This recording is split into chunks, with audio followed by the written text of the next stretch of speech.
on Yes, sir. various platforms.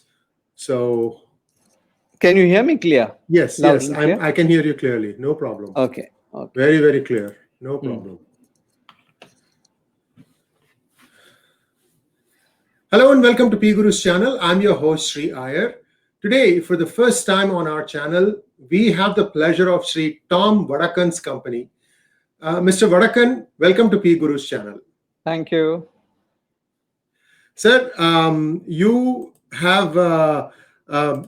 and I have had some debates where we have been panelists, co-panelists, and it's indeed a pleasure to welcome you back to our channel.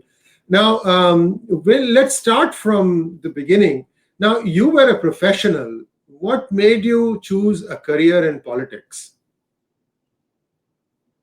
It's a long story, but it'll take a lot of time to explain that. I was in basically communication business, and during that period, I met with Sri Rajiv Gandhi during a presentation.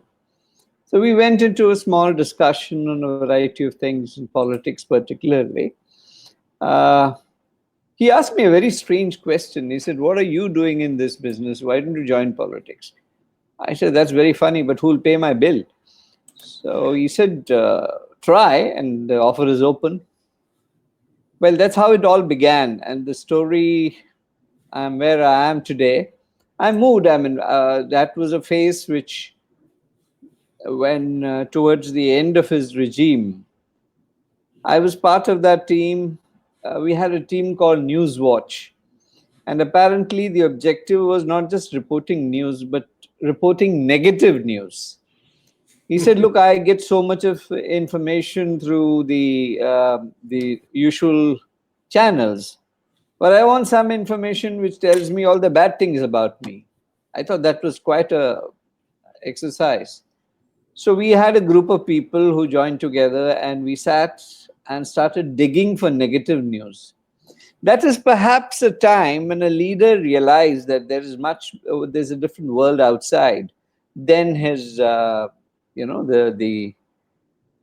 area of his operation, especially the civil servants and others who keep singing hallelujah and saying that he's the best man around, and that he's taking a right decision, and that you will win any election hands down. I was probably one of the few persons who told him that he will lose. In And 1989. yes, and he said, "Why?" I mean, in fact, all his the circle that he was in at that time, they were shocked that I was telling him this. I said, "Look, my indications are that you are losing these elections," and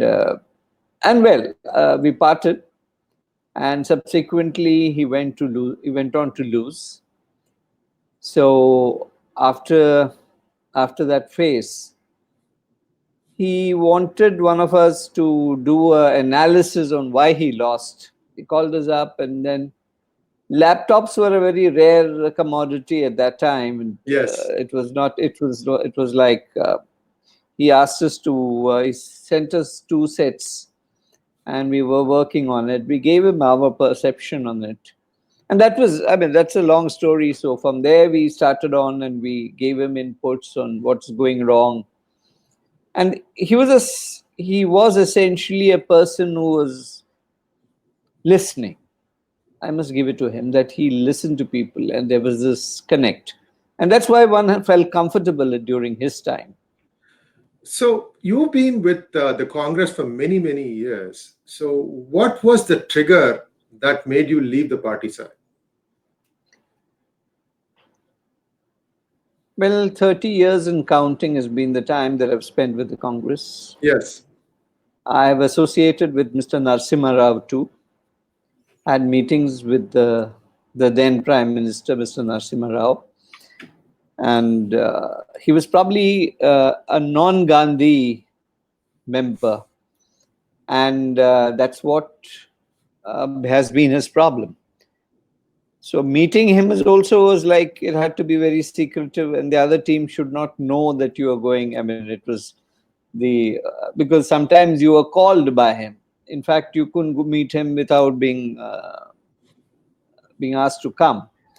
So I did meet him once or twice, and there was a meeting in which he asked me a lot of things, and I made my own suggestions. And then subsequently, when he relinquished office, he came into the AICC, and he was sitting in the president's office, the Congress president's office. I got a small note from him saying that he wanted to meet me again. So I said, what help could I be? But then with all this attention, with all that networking, people would know I went and met him. And this is the kind of divide that existed. The Gandhis had a reporting system. They had a system by which, they knew exactly what was happening there. And nothing happened. You were under the radar all the time, because who you met and who you had a conversation with was directly reported to whoever was reporting to the high command. Now, the reason why I left, that question is very important. The Congress that I joined, I had a great aspiration to believe that there was ideological issues involved, and they were involved with nation building. I realized that was all a big fraud. It took me time. I mean, I must confess that is an insult to my own intelligence that I could see through this. But then, there is a lot of people who are kind of overawed by that kind of the Gandhi family's awe. And I was part of it, and I believed what I saw and what they said. But when I saw the reality, what was happening, of how self-centered they were, and they had this business of use and throw, and when they needed something, they would go, they would beg of you to do something, and when the job was over, I mean, you were left where you were, and then you had all the risk following it.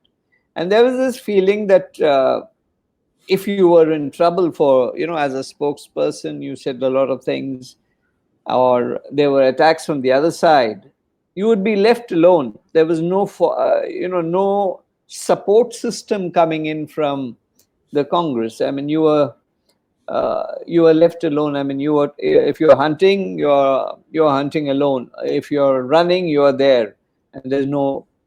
And probably I realized that was happening to a lot of my friends too.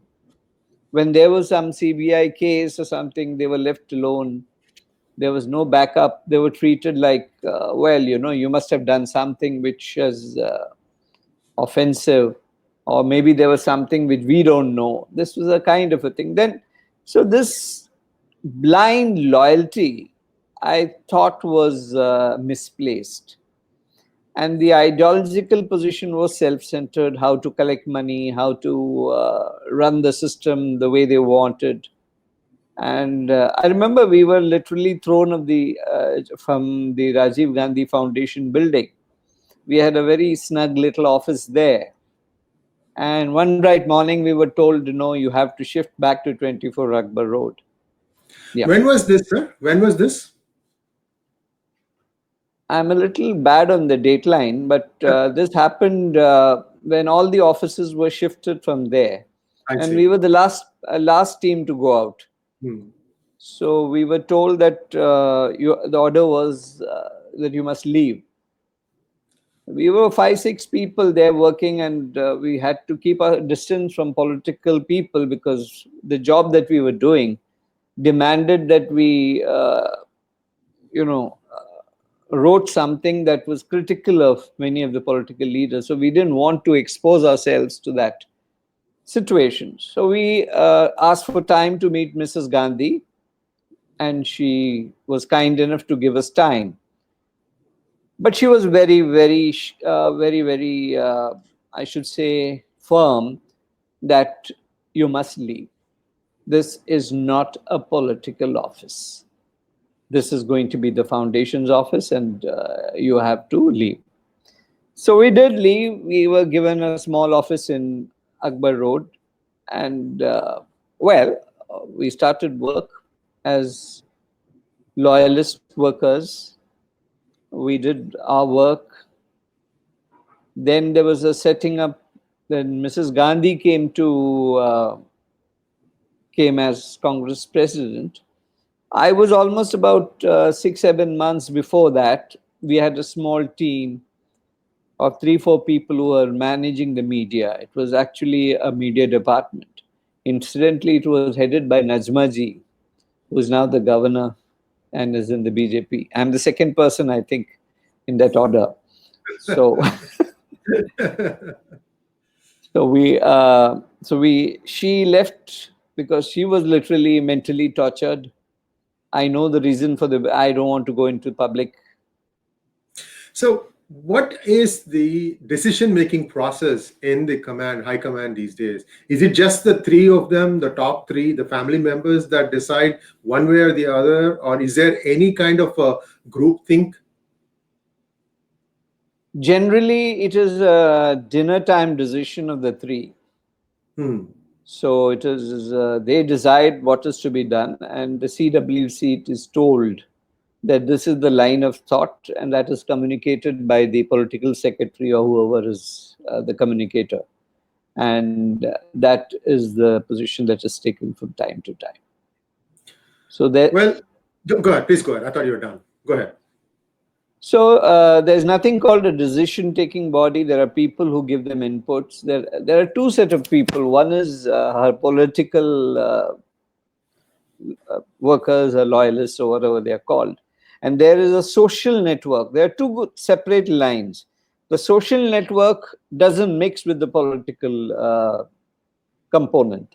So if anybody in the political component wants to join into the social network, that doesn't happen. There's a clear-cut distinction. If somebody ever attempts that, trying to jump from the political network into the social network, they're told their place. I don't want to take names. Some of them did try that and failed miserably. And those attempting from the social network to jump into the political network, they're also told very categorically they're out of favor. So the system is well drawn. So, but who straddles both the camps? Well, the social network is totally is not in the radar at all. They're on a social network. They may give some inputs which might fall into the political network. They don't let these two mix. So it is the family that takes the input, decides internally what is to be done, and that is conveyed to the private secretary or the office and conveyed to the political secretary or whoever is involved to communicate, and a decision is taken. But the close watch is kept on everything that happens in 24 hours. You can't, maybe I'm exaggerating, but this is what I've heard and which I've experienced. You can't even change a switch without clearances from the high command. I mean, that's the reality there. Well, if you look at the recent past, I mean, I would say 5-6 years now, some of the effective crowd pullers, such as Himanta Biswa Sharma and then Jyotiraditya Scindia now, they've all left the party. And I'm not sure this is not going to have an impact at the state level. What are your thoughts about that? Well, I'm not a great leader. Rahul Gandhi said that, not me. And I still believe I'm not a great leader. I'm a communicator. I am part of the party. But let me tell you, even my shifting from the Congress has created tremors across the board. And talk about Scindia ji, who is so senior, is established politician, and Hemant Biswas ji is also a very important personality. So they are mass leaders. So they have their own, their networking, and the kind of tremors that they create is definitely has gone down the line. And there are a lot of people who are thinking. But I think I shouldn't use the word. There's a whole lot of people who stand hypnotized by this Gandhi. And this has been created by people like me and those earlier people there. This mystique about them, We are up against our own creation. So what do we do? I have an observation, sir. See, Yeah. I have seen you in many, many debates, whether it was representing Congress's point of view or BJP's point of view. I can tell you for sure, even your worst adversary would admit that whatever point you put it across with poise, with good thought, and good expression. I mean, you are a very effective communicator. Sometimes you are handed a lemon, you make lemon juice out of it. I mean, this is my personal observation about you. And for them to have lost such an effective communicator, it speaks volumes of the short-sightedness that they have. For example, I'm hearing, and I would like you to tell me what your opinion is. I'm hearing that Jyotiraditya Scindia's exit was sort of engineered by the top three so that they would not get any competition for Rahul and Priyanka. How true is this? What do you think? There's a lot of truth in it. The issue is, you see, this whole business started from the Shimla Adhiveshan of the Congress party. And during that period, a message came in from the top, that is Mrs. Gandhi and family, that they had to promote Rahul Gandhi. Now, the scheme of things was that some select leaders were to be picked up, selected, and promoted, so that the new generational change that they talk about is essentially to promote Rahul Gandhi. So 3-4 leaders were picked up, promoted, given tickets, given ministerial berths, and Scindia ji was one of them. There were other people also who are known, the young Turks who were there at that time. They were promoted. But what happened is, when you start a race, you all begin at one level.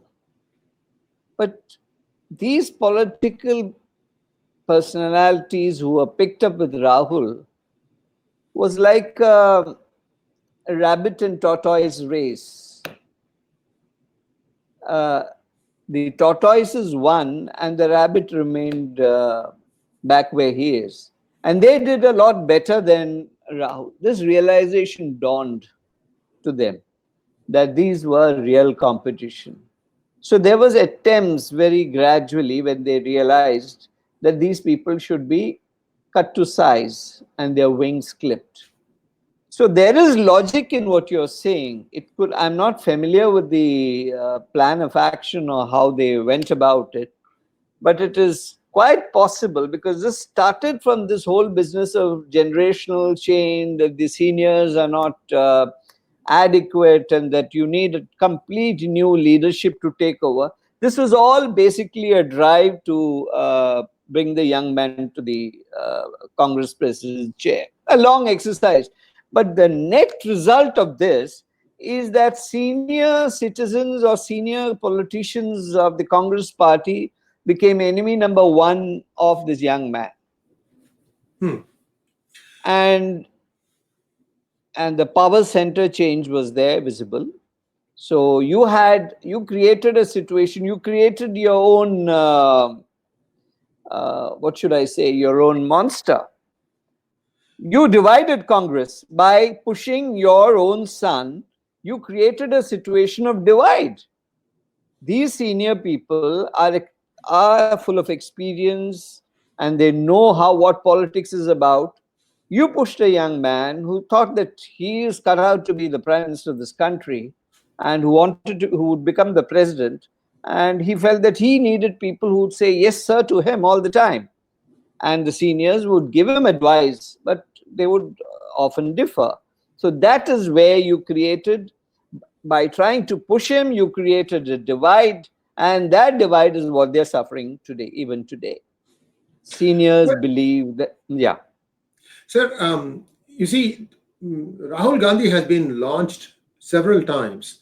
Now, I'm reminded of an English phrase: to do the same thing over and over and expecting a different result is the definition of a word that everybody understands in this viewers here. Now, one of the things that has been said is that, and this is a question that one of our viewers asked, and I was going to ask you this question. What he says is, there was some naming of Rahul Gandhi. For example, they would call him by the word Pappu, for example. Do you think that had any effect on the cadre? And do you think that might have also contributed to the losses in 2014 and 19? Well, in marketing terms, if you have a bad product, and I'm being very blunt, and the product launch has happened, you have tried a brand positioning that has failed. Either you have to reposition it. I had mentioned this issue to the National Security Advisor then, privately,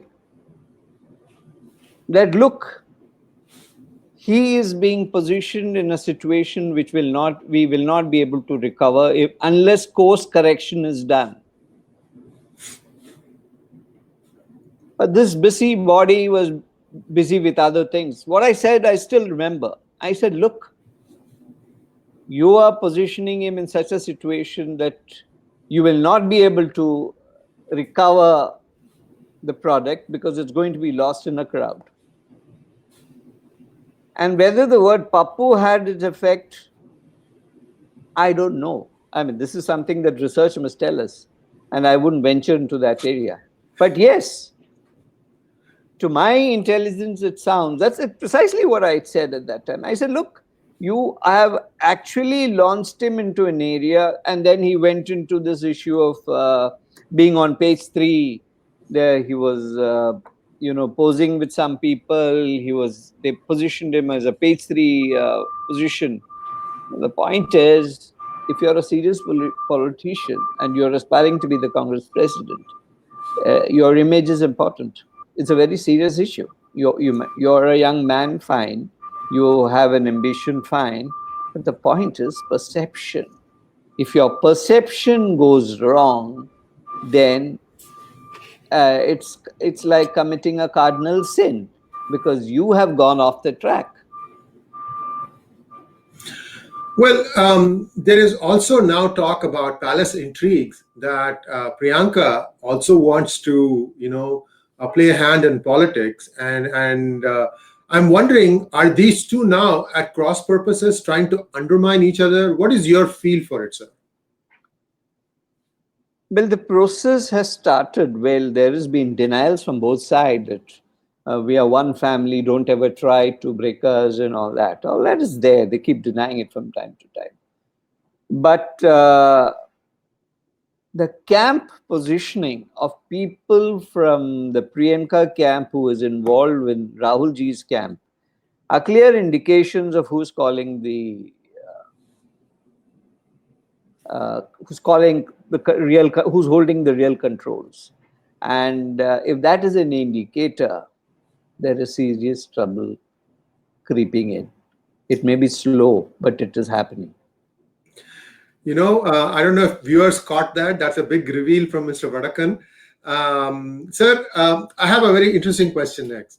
Now, there is a lot of chatter about the Congress Party tie-up with the Chinese Communist Party, especially a sort of an agreement that was signed. There's a picture of Rahul Gandhi signing an agreement. Standing behind him is Sonia Gandhi and also Mr. Anand Sharma on India's side. And then there is also Xi Jinping standing behind, and there's somebody else signing it. I don't know the name of the person. What exactly was agreed to, in your opinion? Are you privy to some of the things that were agreed to in that? I don't think anybody is privy to it except the 3 you see on the screen, the picture. And I don't think there's a copy of it anywhere in the Congress Party. What happened, what followed, the Rajiv Gandhi Foundation, which has shaken the foundation of the very thought process we believed it stood for, that it was collecting money from foreign embassies, from political parties. I think it came as a big shock to us. I must confess, I am not privy, and I don't think there's anybody privy to it. If Anand Sharma is privy to it, I don't know. I've not spoken to him. He's a dear friend. But I must tell you this much, that the understanding was very deep. I remember a conversation, I'm not taking the name of the minister, who showed unusual interest to promote Chinese industry. And he went out of his way. I'm sure he was not doing it on his own. There was a control system in the whole procedure. So this love for China has been happening for quite some time. And then the special meetings with the ambassador, especially at this time when this country was facing a challenge, this kind of reactions are clear. The gloves are out. The reality, it's smoking gun evidence of your connect. There's no denial. Can you deny it? No. You have been speaking about the armed forces, your positions. Nobody drew attention to 1962 till you brought this subject. Nobody was speaking against Nehru till you drew a comparison. And you were persistent with it. And why were you doing this? The point here is that the connect is very strong and deep. Well, that's a very revealing answer. Thank you very much. Mr. Vadakkan, now you've been in BJP for, I think, a year and a few months. Yeah. And I see you often on TV as a BJP spokesperson. Apart from that, what are your thoughts on whether you're going to be working at a state level for BJP or at the center? Where do you see yourself, and how are you seeing your new innings? Well, my role in the BJP has been, there's been a continuity in sense because I'm involved with the media. They send me out on television programs and on sensitive subjects. I'm thankful for that. And I'm also involved in minority activities, especially in Kerala, Northeast, and other places. Now, that is part of being born to a religion, and that is not part of my skill. But yes, being a Roman Catholic has an added advantage. So I leave it to the leadership to decide wherever they want to use me. I will be available and would do my best to serve the party and to ensure that the Bharatiya Janata Party has an image not only as a national party, but also supportive of the minorities, especially the community I belong to. And I have been active trying to create that bridge between the Christian community and the Bharatiya Janata Party, especially in Kerala. See, today there's an announcement that Hardik Patel has been announced as the working president of Gujarat. Now, this is something that, again, there seems to be only a selection from the top and then saying, okay, this one will be handling the affairs. For a healthy democracy, it's essential that there are two strong national parties. And in my opinion, the second party should be Congress. You've left it now. You can certainly give them some advice. If you could you tell this Congress leadership, some of them may be listening, at least I know the word will go back to those who need to make the call. What needs to change in Congress?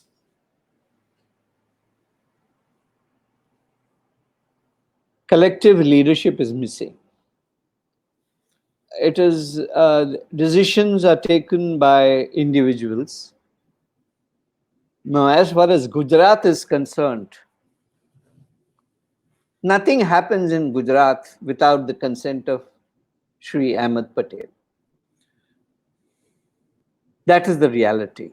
What Janpat things or who they want and all that doesn't matter. As far as Gujarat is concerned, Ahmed Patel reigns supreme. Advice on this, on whether it is correct or not, is something that I will not endeavor to enter into. But yes, what is the situation of Gujarat today is a creation that any worker in Gujarat will tell you. It is Ahmed Patel, Ahmed Patel, and Ahmed Patel. Well, I was going to ask that as a follow-up question, so you kind of clarified that. So there are two individuals in the Congress party that seem to be punching way above their weight. One is Ahmed Patel, the other one seems to be Ghulam Nabi Azad.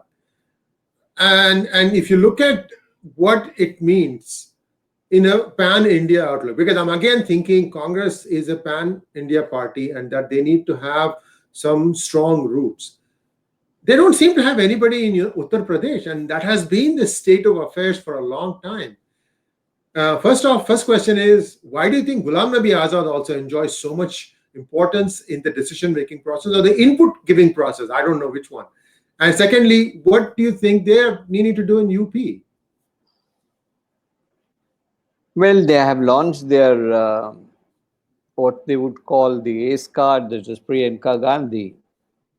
Now that, I suppose, was their card that they played, but I think before Adityanath ji, it is a tough battle ahead. As to the question of Ghulam Nabi Azad, I don't know, it's in public knowledge that Ahmed Patel and Ghulam Nabi Azad don't pull along. I see. Interestingly, Ghulam Nabi Azad could have been given a Rajya Sabha ticket. You see, these are the games that they play.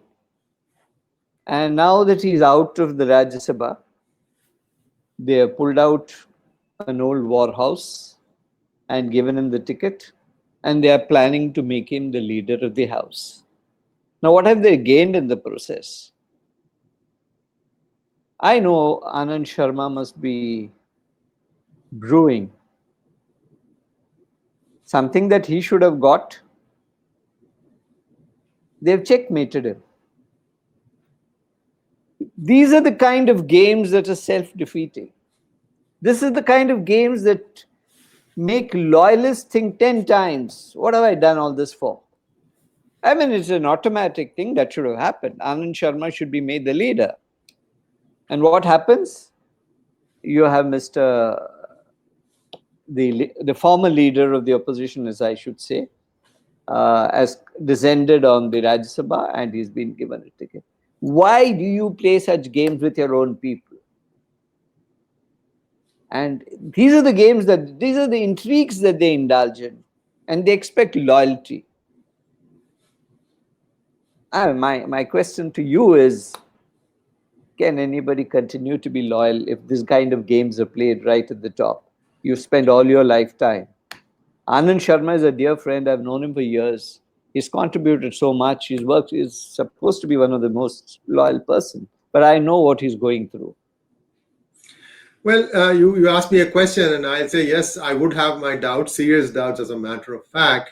But Mr. Vadakkan, during PV Narasimha Rao's period, and I'm going back a little bit because I want to try and establish the context. You said that the collective leadership has to emerge.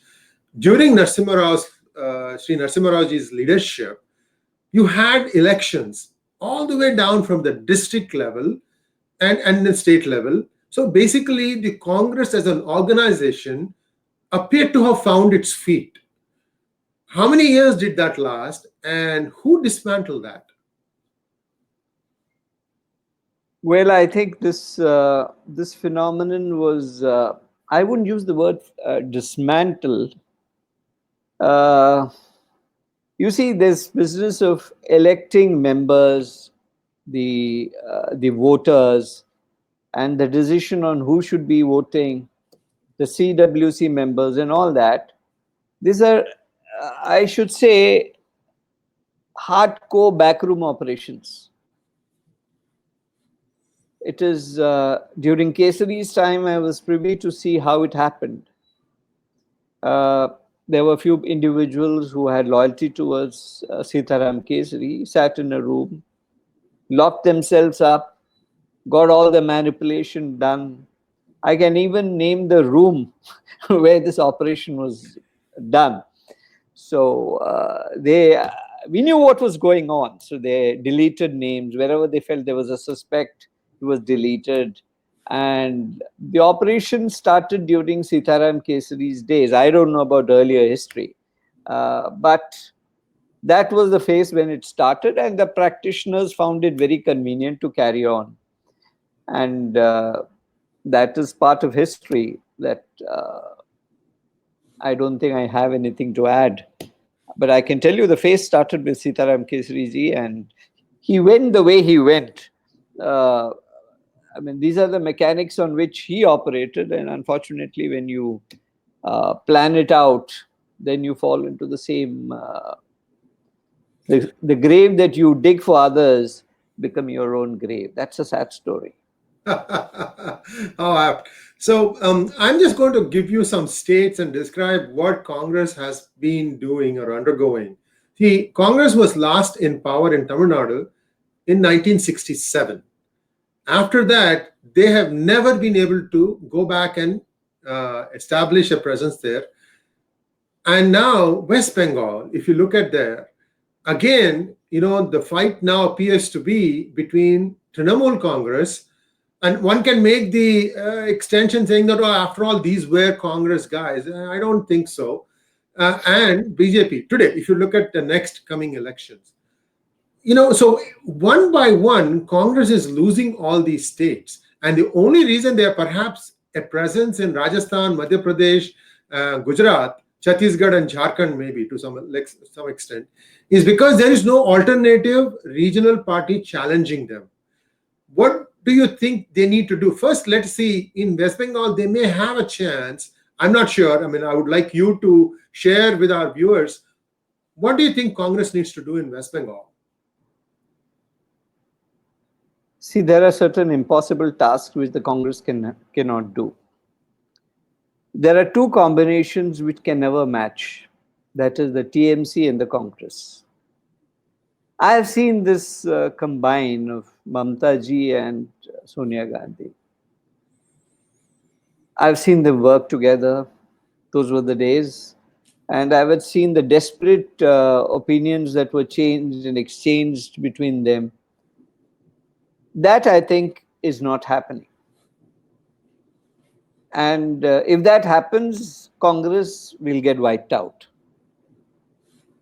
Mamta ji's survival and her coming to the position she has. I remember the Calcutta AICC session. There was a threat from Mamta to Kesari ji at that time. She was leading a rally. And the Congress president, Sitaram Kesari, was literally shivering because he felt that if there's a show of strength, he would be in a bad situation. And she has come out independently and has come out as a regional party. So I think that mix will not work. Congress party, what it may do or may not do, I don't know. There are very wise men there at that side. But let me tell you one thing. Congress is going to be sidelined in West Bengal. Whatever seats they may have, and I think there is going to be some many leaders moving into TMC or the BJP. So there'll be nothing much left there to catch any roots or even seeing green sprouts coming there. It's a hopeless situation. So if I'm putting myself in the shoes of the next presumptive president, and we don't know who that is going to be. But if you keep, losing ground like this, where you used to be in power before, and Congress used to pride itself in the fact that they had the entire South for themselves. Like, for example, post-emergency, the entire North voted against Congress. The entire South voted for Congress, en masse. I mean, there was not even a single seat that the others got, and maybe one or two here and there. Now, if things proceed this way, do you think that Congress will again try to promote Rahul Gandhi as the president? And if so, what are they going to try? I mean, how are they going to make that thing different from what it was already? I'm not an astrologer, nor do I intend to be. But let me tell you one thing on television today, that as long as Mrs. Gandhi, Sonia Gandhi, remains Congress president, the next president of the Congress party is going to be Rahul Gandhi. Let there be no confusion. How it is manipulated, how there is going to be orchestrations, how the different state presidents will say only Rahul, hallelujah to you, and what have you.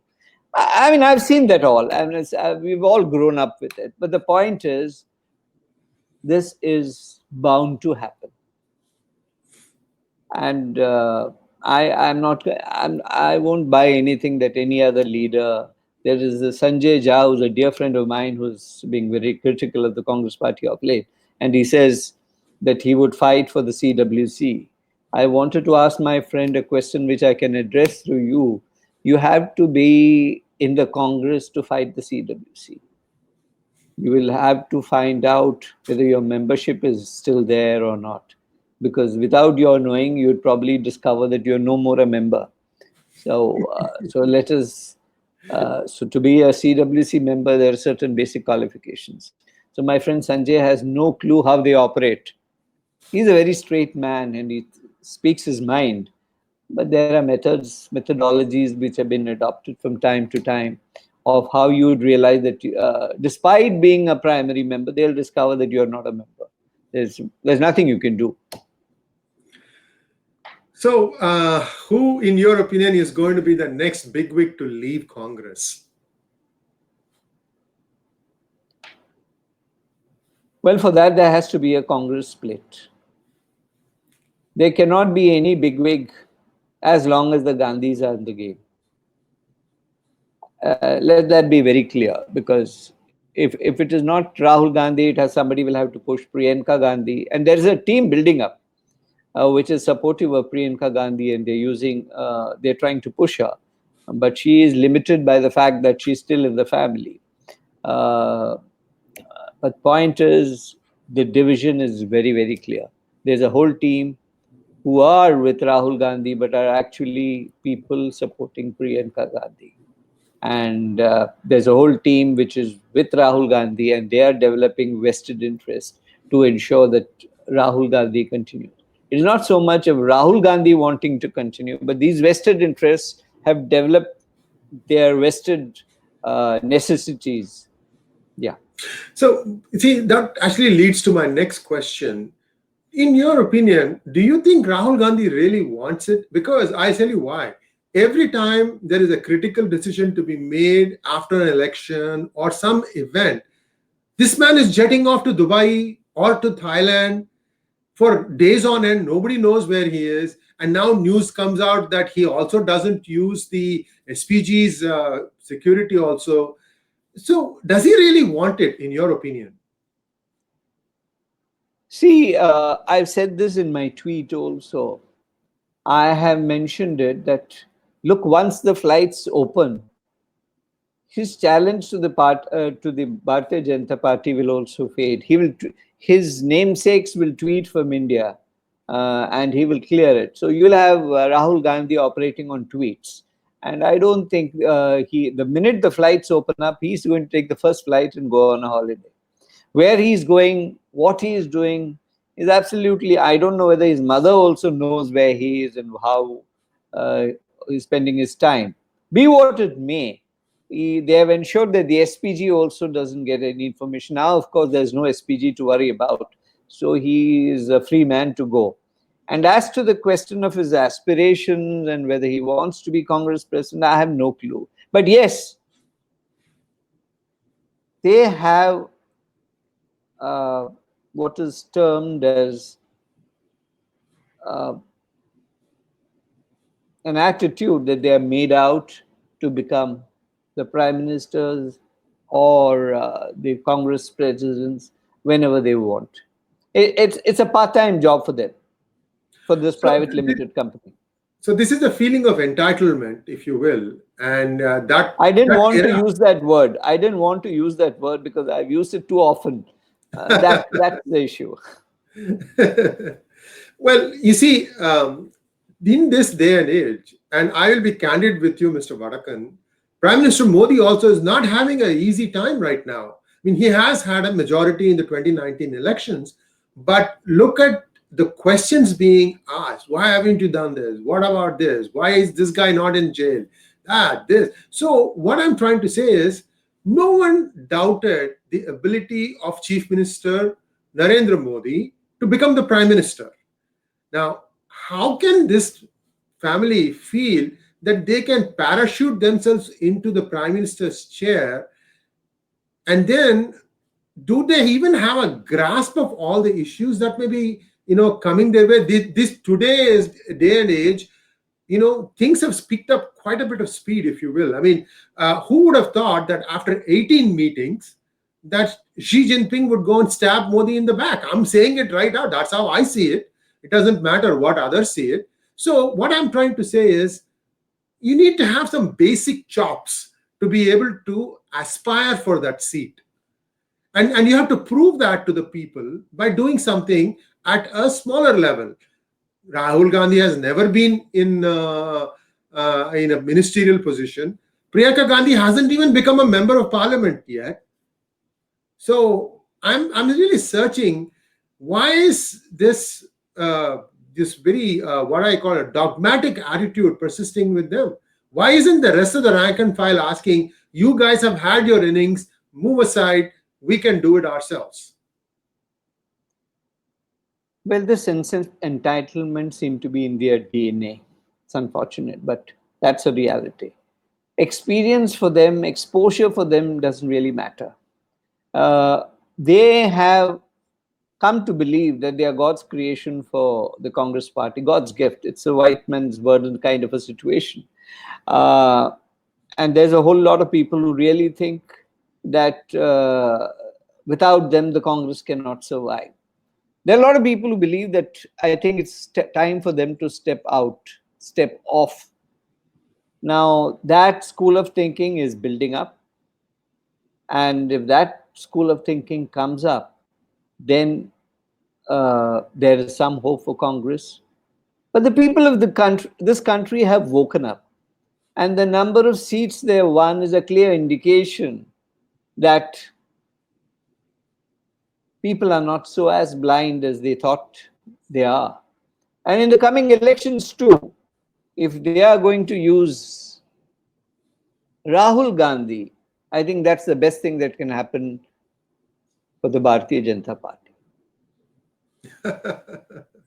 Well, you see, I'm again an impartial observer looking at it from a distance. Sanjay Jha, yourself, Jyotiraditya Scindia, whenever you guys came on debate, there was some sort of expectation from the people. Oh, okay, there's going to be some articulation of good ideas that the other side would feel, pressured a little bit to come out with what their position is, what their stand is, and so on. All of you are now leaving. Now, whoever is left now, how do you see? I mean, the messaging itself is at risk now, don't you think, for Congress? See, messaging is an important part of communication.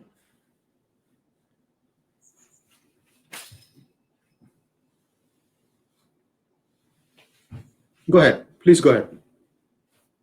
Messaging is an important part of communication. But the media department that 3-4 people who are involved with me as a team, we built it. Now what has happened is some people have taken over that institution. And for them, it is showcasing of their favorites. And the net result is communication has totally failed. There is no brief. There is no brief on what should be said. And there is no critical analysis of what should not be said. I remember I was asked to do a briefing and I was handed over a press note and said, this is what you should say. I had to tear it off because I said it was not logical. It was something that would come back to us, to haunt us. And I said, no, application of mind has gone. It is just that you are there and you are a sycophant of the chairman or whoever is heading the department. and you do what pleases him.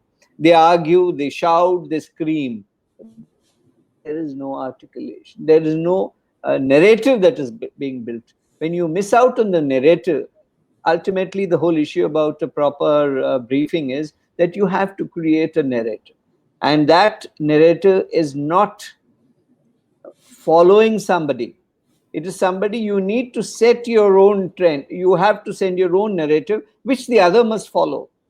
And today what is happening is they are reactionary. They are reacting to things. It is not reaction. You need to set the agenda. And these are basics people know. Some of them know. But their practitioners have totally failed. The bunch of spokesmen that they have selected, it's not about speaking in English or Hindi. What is important is your ideas must correlate. Your logic must hit the ground. If that doesn't happen, who's listening? One of the things that I've observed over the past few years is Congress seems to not be able to decide this is a matter that involves the country and this is the matter that involves a party. And when you don't have that distinction, they end up questioning the ruling party on all sorts of things. Like, for example, one of the things that you mentioned when you came out was that you were not happy with the party's response in the Pulwama encounter. I mean, surely even the top three should understand that when there is a national issue, that you need to fall behind the country, the leadership, and speak as one voice. Because I don't see that happening even today. What are the thinking, sir? I mean, I'm really seized of this. This is not the time. You may have disagreements inside your country, inside your party, but when it comes to projecting an external image, everybody needs to speak with one voice. I don't see that happening with Congress party. And why are they, essentially they are putting mud on their own head? It's one of the most unfortunate sights that one sees. And in fact, we had set a ground rule, especially in a time of an emergency when national institutions, national sovereignty and other things are questioned. We stand by the government. That's a position that has been practiced for quite some time. And there was no challenger for that. But now what has happened is there is a whole lot of, I'm not blaming the youngsters, the selection process of some people who believe that you take up an issue on day-to-day basis and try to get brownie points. And the issue is not that you're part of this country. The Prime Minister belongs to India, and the ministers are part of India, and the sovereign issue is sovereignty of India. The armed forces belong to you. You are a taxpayer. You belong to this country. That's all gone. Today morning, if some tweet is made, that's done by the social media team who have no connect with the ground reality. They tweet something and then they believe that the president or Rahul Gandhi must tweet that. He sent that and he's told that this is the best thing that can happen. It will show that you are not scared of the prime minister. It's not a question of scared. It is a question of a political party that stands by the country. People are watching you. These are the ground rules we had laid. And that is why I am sitting here today outside the Congress with the BJP. I walked out on those grounds and I still feel strongly about it. These are the ground rules we had laid, our team had laid. That look, when times of foreign policy, when the Prime Minister is abroad, never criticize him. These were ground rules. And I noticed all these ground rules were flouted. I told them many times in meetings, I said, you can't do this. You may be, and some of the senior leaders supported me on that. I must give it to them. But then orders were for tangent. A wanted it this way, that B wanted it this way, and C. It was always a mention of a family member, and then you had nothing to do. You just kept quiet and said, because if the family member wants it, so be it. So thank you very much, Mr. Vadakkan, for sharing your thoughts on our channel. If I have, and I'll give you an opportunity to make a final statement. If I have to just summarize our conversation today, there's not just a feeling of entitlement, there is hubris, there is arrogance, and there is a feeling that whatever I think is the right thing. And essentially, people are hearing things, but they are not listening. I'm not sure that augurs well for democracy in India. And those of you who belong to Congress who are watching this, I would request you to watch not once, but perhaps more than once, because Mr. Vadakkan has given a lot of matter for you to mull over. And in fact, his experience, remember that when he came to this party, Rahul and Priyanka were small kids, probably just out of their diapers. And he has seen it all. And to me, there is a wealth of knowledge that you've shared today here, sir. So before we sign off, if you would like to have some closing comments, then we can call this a day. Well, the sense of entitlement and all this, what you mentioned, are all rolled into one, into these characters. Unfortunate and bad for the country. People have woken up.